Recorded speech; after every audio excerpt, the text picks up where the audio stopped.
नमस्कार मंडळी, टेस्टी चव कुक विथ प्रांजली या आपल्या यूट्यूब चॅनलमध्ये तुम्हा सर्वांचं पुन्हा एकदा स्वागत आहे। तर मी आज तुमच्यासाठी आपली नवीन रेसिपी घेऊन आलेली आहे, चिकन आळणी। कोणत्याही सीझनमध्ये सर्वांनाच आवडेल असं चिकन आळणी सूप लहानापासून मोठ्यापर्यंत सर्वांनाच आवडतो। तर विशेषतः लहान मुलांसाठी अत्यंत पौष्टिक असं। माझ्या मुलासारखी रिॲक्शन जर तुमच्याही मुलांची हवी असेल ना, तर चला माझ्या पद्धतीने बनवून पहा चिकन आळणी सूप। तसे तर आळणी सूप बनवण्याचे खूप प्रकार आहेत, पण मी आज तुम्हाला माझी पद्धत दाखवते। तर इथे मी चिकन आळणी सूप बनवण्यासाठी एक मोठा कांदा एकदम बारीक चिरून घेतलेला आहे, त्याचबरोबर एक अर्धा टोमॅटो आणि वाटण करण्यासाठी 10 ते 12 लसूण पाकळ्या, थोडंसं आलं, थोडीशी पुदिन्याची पाने आणि एक मूठभर अशी कोथिंबीर। आता हे सर्व आपण आपल्या मिक्सरच्या भांड्यातून फिरून घेऊन बारीक करून घेऊयात। इथे मी 500 ग्रॅम एवढं चिकन घेतलेलं आहे, त्याला 1 चमचा हळद आणि चवीनुसार मीठ लावून ते 10 मिनिटं मॅरिनेट करण्यासाठी ठेवलेलं होतं।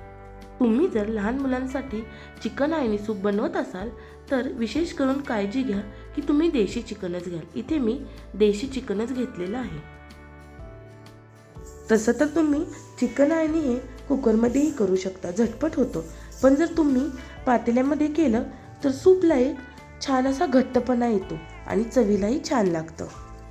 इथे मी एक पातेलं घेतलेलं आहे, त्यामध्ये 2 चमचे तेल टाकून घेतलेलं आहे आणि आपण चिरून घेतलेला कांदा आणि टोमॅटो टाकत आहे।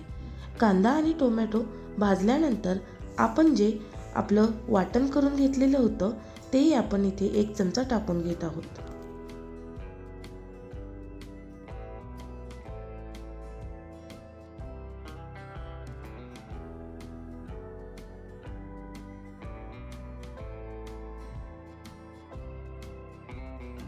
वाटण टाकल्यानंतर आपण ते 1 ते 2 मिनिटं चांगलं भाजून घेणार आहोत आणि त्यानंतर आपण जे चिकन मॅरिनेट करण्यासाठी ठेवलेलं होतं ते यामध्ये आपण टाकून घेणार आहोत। आता तुम्ही विशेष करून इथे एक काळजी घ्यायची आहे, तुम्ही चिकनमध्ये या स्टेजला कोणतंही पाणी टाकणार नाही आहात। आपण फक्त आपल्या पातेल्यावरती एक झाकण ठेवायचं आहे व त्यामध्येच थोडंसं गरम पाणी करण्यासाठी ठेवायचं आहे। तुम्ही इथे बघा, मी इथे कोणत्याही प्रकारचं पाणी ॲड केलेलं नाही आहे, तरीही आपल्या चिकनला छान असं पाणी सुटलेलं आहे। इथे झाकण ठेवून त्यामध्ये पाणी ठेवण्याचं एकच कारण असतं, ते म्हणजे चिकन पाणी न घालता खाली लागू नये आणि त्याला आंगचं असं चांगलं पाणी सुटावं। तुम्ही इथे बघा, मी झाकणावरच गरम झालेलं पाणी या स्टेजला चिकनमध्ये ओतून घेत आहे। चिकन 50% शिजलं की त्यामध्ये तुम्ही गरम पाणी घालायचं आहे। तेही मी फक्त इथे 2 वाट्याच गरम पाणी घातलेलं आहे आणि तुम्ही बघा 2 वाटीचे 3 वाटी असं आपलं चिकन आळणी सूप तयार आहे।